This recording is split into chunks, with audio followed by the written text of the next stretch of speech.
Kayo po ay nakatutok sa aming live and exclusive ABS-CBN sports coverage ng 2015 National Collegiate Championship. It is day number 2 of the Metro Manila eliminations and we are witnessing Group A action kung saan 29-all ang ating talaan at the half dito sa bakbakan sa pagitan ng home team TIP Engineers at ang St. Clair College of Caloocan Saints. Ton Rojas kasama si Christian Luanzon na outscore Christian ng St. Clair ang TIP sa second quarter after a slow start by the team of Coach Gino Manansala. Well, after starting this game flat, talking about the Saints, no, they come out in the second quarter, moving their feet forcing a lot of turnovers as itong turnovers ng Engineers +2 compared to 15 compared to 13 ng Saints. As we see, they were able to translate it into fast break points. So, ito nangyari in huling possession, easy 2 by Manugelod. But one thing that the Saints has to do, again, we've been saying this all throughout the game, is to neutralize itong opensa ng Engineers. Guys like Namukatkat, who got off early and really, was hot the whole game, even in the second quarter. Kailangan ituloy-tuloy nila yon to take this crowd out of the game to give them a better chance, lalo na pagdating ng fourth quarter. Now, we noticed the low percentage pagdating sa field goal shooting. Do you think this has something to do with the fact that they're playing in front of the nationally televised audience right now? Well, I think that's a factor. Unang-una, ni-report ni Teach saka ni Janine yan. At the same time, both teams have, legit centers that every time you get into the lane, talking about, ayoko na magkamali, talking about Okoronko at for the other team, itong si Fonge, who both have 3 blocks each. As a player, medyo mag-hesitate ka eh. If every time you drive and there's a 6'10", 6'8" guy inside the lane, that makes you, a little bit tentative on the offensive end. Probably one of the reasons why. But why we have a low-scoring ball game so far. But speaking of scoring, nasuplayan ni Jemwell Namukatkat at Joray Napoles ang Engineers with 16 points, both of them with 8 points apiece. Nino Ibanez, their backup point guard, also making his presence felt. Pero sa kabilang panig, itong si Steve Fonge leading the way with 7 points. Dave Texon also contributing with 5 points at ito si Bongbong Managelod, yung pinag-usapan mo kanina, with the uncontested layup at the end. Well, that's what they have to do more. That's what, brought them back in the game, forcing turnovers. I believe Janine reported, Coach Petit reminded his players, to take care of the basketball, to go for those loose balls. And one thing that's a proof in a basketball game, if you're leading that 50-50 balls, it gives you a better chance. It produces energy and effort and eventually wins for your basketball team. Well, I'm very excited to see what type of adjustments both teams will make because sabi mo nga, it's a do-or-die situation for SCC TIP. Should they win today, meron silang pagkakataon na makapag-advance sa next phase ng tournament. I'm sure ni-remind ni Coach Petit yon during the halftime, especially in the second quarter where they didn't execute in their offense. But guys like Ibanez, guys like Namukatkat, they should continue to be aggressive. They have been the catalyst for their team, whether it's creating shots for themselves or creating opportunities for their teammates. Well, for everybody checking out the NCC, if you're on the road or with your cellular phones and gadgets, you can check out the games. Just look at the bottom of our screen, sports.abs-cbn.com/livestream/NCC. And when we come back, we shall have the third quarter of this matchup between TIP and SCC right here on ABS-CBN Sports and Action. Nagbabalik po ang aming live and exclusive ABS-CBN sports coverage ng 2015 National Collegiate Championship. This is the second day of the Metro Manila eliminations, and on the floor right now, the home team TIP Engineers and the St. Clair College of Caloocan Saints. Glad to have you with us, Ton Rojas alongside Christian Luanzon. We also have Janine Choi reporting for TIP and Siege Santenko reporting for St. Clair. And Steve Fonge continuing his scoring rampage. He's got 9 points. Being recipient of a nice Santos drive right there. And TIP right now not starting off well as his guy got blown by easily. Easy pass, easy 2. That was a difficult shot to make para kay Fonge. Binangga siya ni Joray Napoles. sa pagkakataon na yun. And now we see TIP applying full court man-to-man defense. Nakikita natin yung importansya ng laban na to para sa bawat kupunan. Coach Gino Manansala talking to our officials right now. Both coaches really hands-on as Otoa is able to get another block. Ibanez. Alvarado. Back to Ibanez. They go down to Okoronko. Okoronko turns and is unable to find the mark.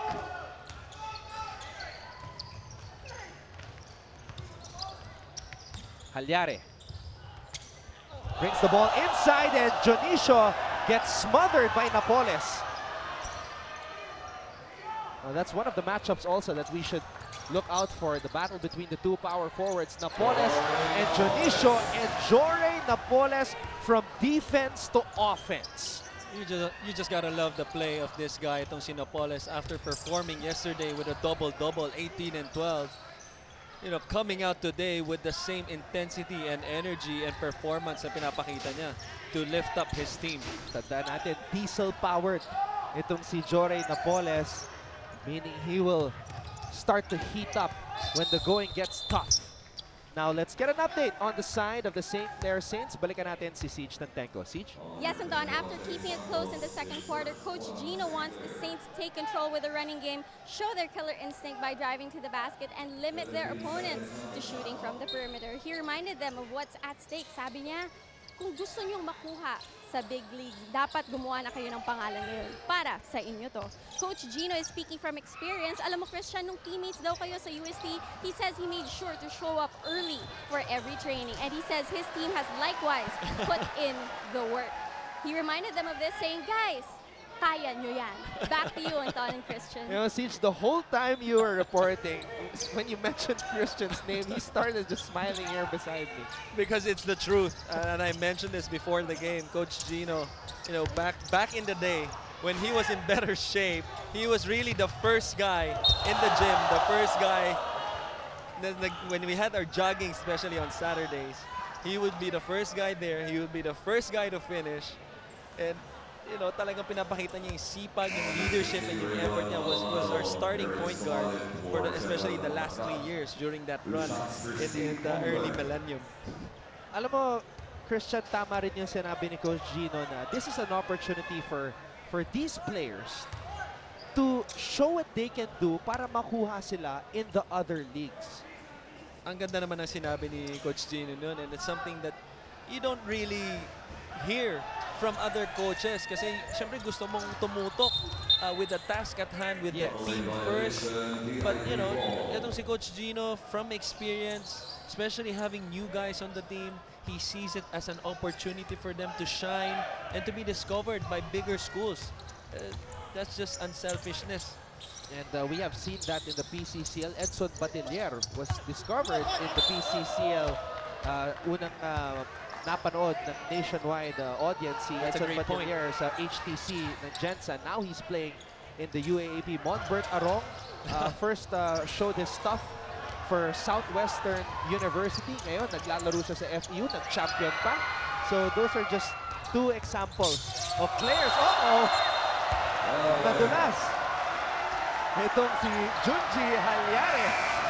Medyo hindi maganda yung break fluid that time.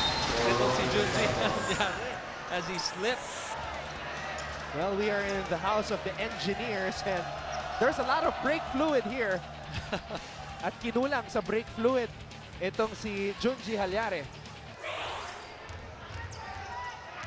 And I want to go back and talk to what we talked about earlier about kids, you know, being ready all the time, especially coming up if it's your first year in your team, hindi ka masyado nagagamit, getting limited minutes. There's no reason for you to pout. There's no room for you to pout, especially with the supply ng athletes today. You know, it boils down to your attitude. And yun ang sinasabi ni Coach Gino, yung attitude nyo, not only yung talent nyo, will spell the difference para makita ng ibang eskwela. Meanwhile, Terence Tumalip finds Napoles underneath. And Odoa slams it down! Christopher Okoronko ignites the crowd here in TIP. Finally getting a two-handed dunk. That's why they were chanting MVP.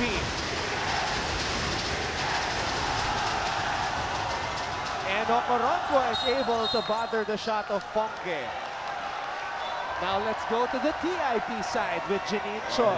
Anton and Christian, earlier the engineers were told that it is a thing of beauty when they move the ball from player 1 to player 2 to players 3, 4, and 5. Coach wants them to prioritize not their individual points, but rather share the basketball in a way where the team will benefit. Earlier inside the dugout, Coach said out of frustration, if everyone wants to be heroes, not in this team. We do not need heroes, but we need teammates. In fact, before going back to the court, he challenged the boys. Are your hearts ready for the last 20 minutes? Buhatin niyo muna yung team. We need to do this together. Anton and Christian. Well, I can really feel the intensity of Coach Potit Rivera through that report by Janine. Thank you so much. Coach Potit, an alumnus of Ateneo and UST, spent 12 years in Ateneo before moving to UST for college. And TIP, the engineers really feeding off the energy of the crowd, Christian. And it all started with that dunk, no? As you see on your screens, and it'll be a challenge for the Saints to take this crowd again out of the ball game, lalo na itong second half. And I think this is a good idea by Coach Gino to call a timeout to sort of calm down the crowd for a bit. Magbabalik po ang 2015 NCC.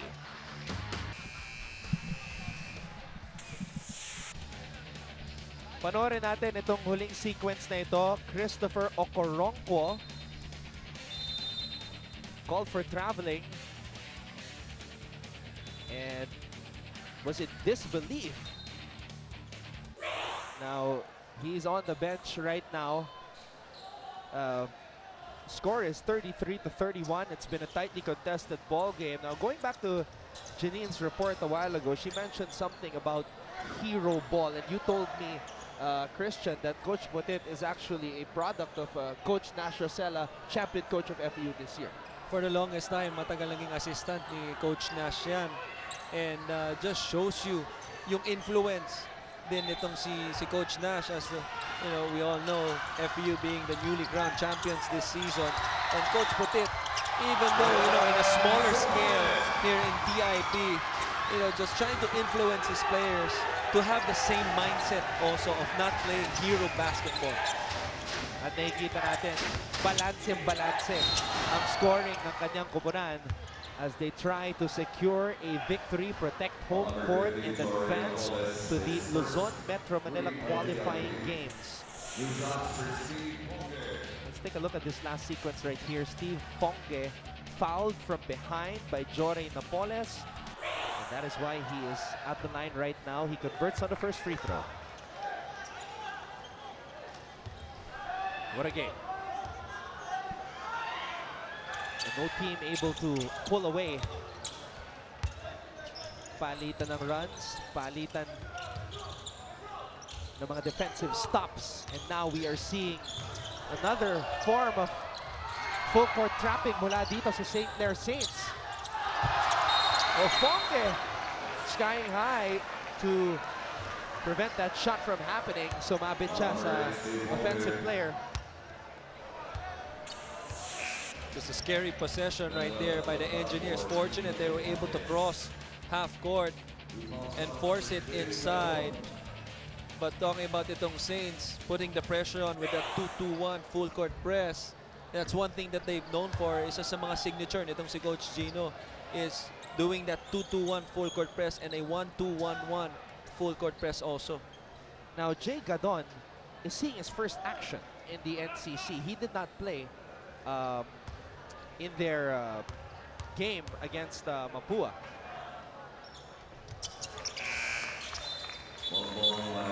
Tulad na mention natin, Anton, again, as a player, you always have to be ready regardless whether nakalaro ka kahapon or hindi.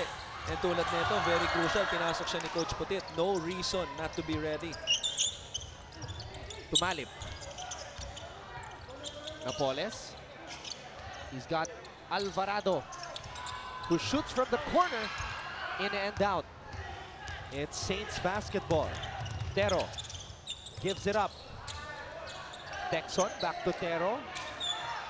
Calvelo for three. And he's able to knock it down. Nicolo Calvelo, one of the 13 rookies on this 15-man squad of the Saints. Alvarado passes it to nobody. Picked up by the Saints. Calvelo stops, fires, stop at a key. That's a heat check. And rightfully so, and it all started with that first shot. I was about to say, what a confident shot by this rookie, even though he had a hand in his face on the first shot. That just translated into that second shot right there, all the way from the backcourt, stop and pop.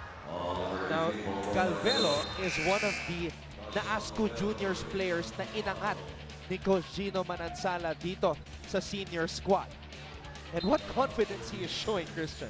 And that's what you need if you're the Saints, somebody that is willing to take over this basketball game. Those are the kind of plays that can stop the bleeding, tulad ng momentum na pinapakita ng Engineers. Napoles misfiring. Namokatkat is hacked. He will head to the line for two. This is one guy na for 6 minutes in the third quarter. We haven't been mentioning who played very well in the first half. One of the better offensive guards we have in the NCC. Di pa nakapunto si Jemuel dito sa third quarter. This is his opportunity right here, and he finally gets on the board here in this period. They need him desperately if they want to advance to the Luzon Metro Manila qualifying games. How about the rebounds, Anton? Not only showing the scoring ability in 3 quarters, 8 rebounds, I believe 4 or 5 of them coming from the offensive end.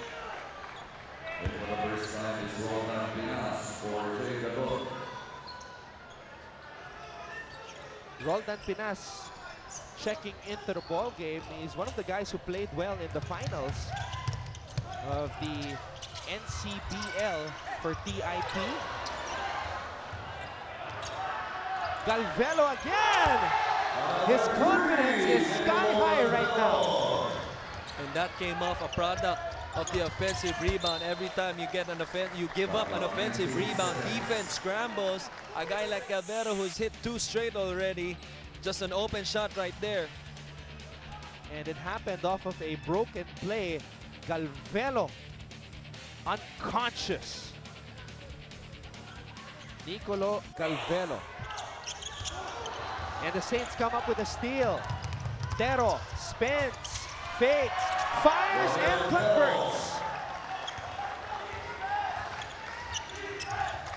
This is the biggest lead of the game now for the STCLARE Saints. Tumalip, short. Back to Tumalip. Tumalip moves closer. Napoles, wala pa rin. Balik kay Napoles. Umikot, tumira, tapos tapika ng bola. Namukatkat kay Napoles. Napoles, wala pa rin. And the offense has gone dry for the home team. Tero! That was a gutsy shot right there.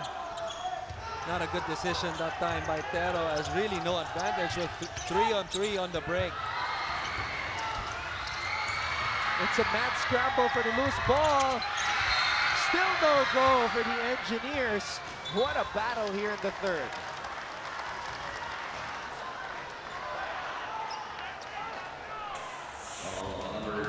Now let's take a look at this last sequence right here. Kung saan umikot si Ramil Tero, able to score off of that nifty move. Again, this is the biggest lead of the STCLARE College of Caloocan Saints. 44-38. Magbabalik po ang aming live and exclusive coverage ng 2015 NCC.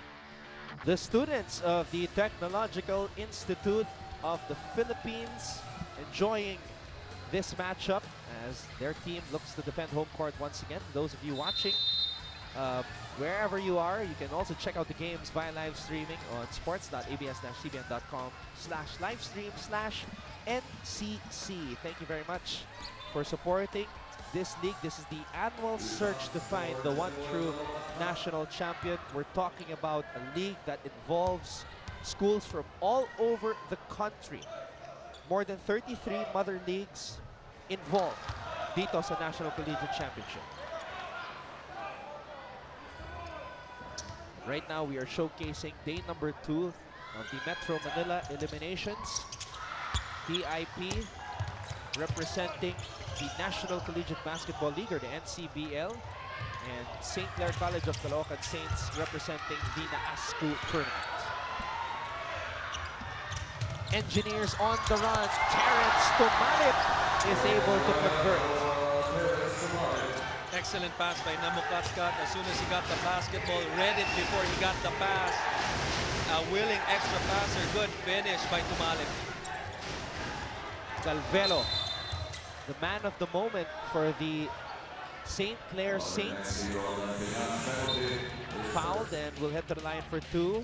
But let's take a look at this move by Terrence Tumalip.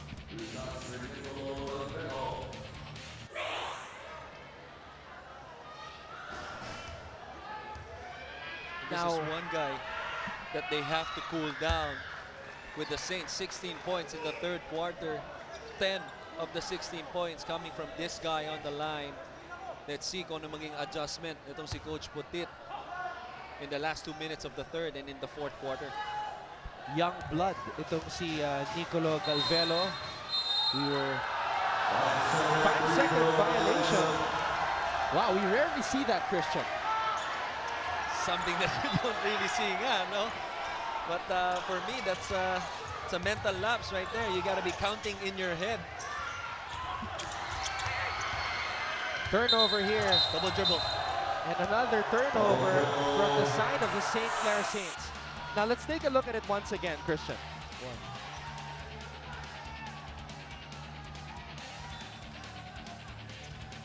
Medyo tumagal na itong si Nicolo Galvelo, hulig-huli sa ating replay. Samantala, Terrence Tumalip nakawala sa depensa at nakapuntos para sa TIP. Again, coming off a pass by itong si Namukatkat. Right now, Engineers getting better flow the last 3 possessions in their offense. Galvelo, not that time. Jemuel Namukatkat with a strong finish. That's a big boy move right there from the chief engineer, Jemuel Namukatkat. This is just a nice move by Namukatkat, creating and starting itong momentum, even plays before this, and finishing it off, finishing strong right there. Let's see if he can finish the 3-point play. You mentioned Jemuel Namukatkat. Well, actually, we weren't mentioning his name much. At the start of the third quarter, biglang nabuhay itong kapitan ng TIP. And he was right on cue as soon as we hit that 4-minute mark nung naalala natin na hindi natin siya nababanggit. Right on cue, getting involved in the last 3 to 4 possessions, making better decisions with that basketball. Down by 6, now enjoying a 1-point lead with 1 minute and 34 to go. So Gino Manansala trying to respond by bringing in his captain, Bongbong Managalod, who is about to check in right now. Meanwhile, Namukatkat drives baseline, goes back towards the basket, kicks the ball out. That's a foul, rather traveling called on Ken Lara. Ken Lara could have an open shot in the corner as soon as as soon as Namukatkat drove to that baseline. He was looking for somebody to bail them out in that corner. One thing that a basketball player has to do, especially if you're a shooter, is recognizing open spots on the floor. Tero, block! Dalawa sumabay kay Tero. Alcover at si Lara making sure hindi makakaporma itong si Ramil Tero.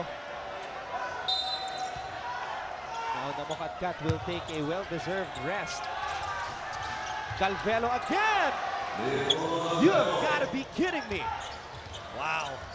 the silencer for this quarter. Every time this crowd is about to go wild, he answers back with a dagger of a 3. Kapos ang tira ni Tumalip. Tero hands it off. Texon recovers the basketball somehow, but is called for an offensive foul on Terence Tumalip.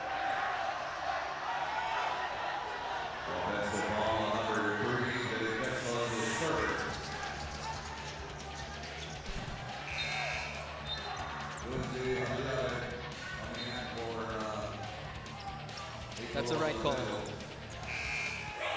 38 seconds remaining here in the third.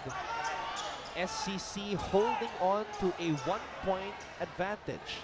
But the big surprise here for the Saints has been the guy who has been elevated just recently for this tournament from the Naasco Juniors team, Nicolo Galvelo. Certainly one guy that has responded to the call nitong si Coach Gino, reminding his boys from that report ni Siege, no, it's your time to shine, especially the new guys. Galvero, hindi naman tayo pinapaya with a nice performance here in the third. And all of a sudden, siya na ang top scorer ng St. Clair Saints with 13 points. 3 out of 5 from beyond the arc.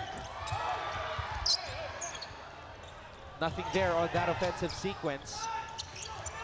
Let's see what the Engineers will do. Lara umatake, trying to go for a 2-for-1. And a foul underneath. At mananatili ang bola sa panig ng TIP with 15 seconds to go. But Saints are already in the penalty.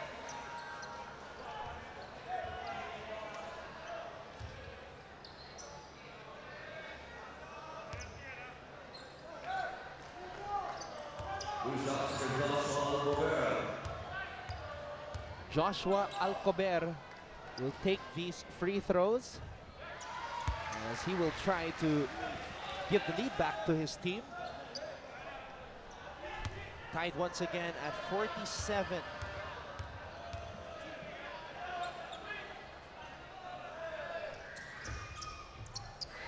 And TIP reclaims the lead via those 2 free throws by Alcober.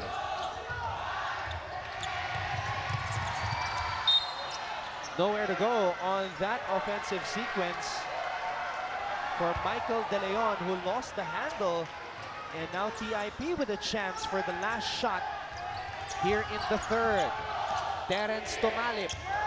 Umatake, Tumalip. One more chance. Sayang ang pagkakataon.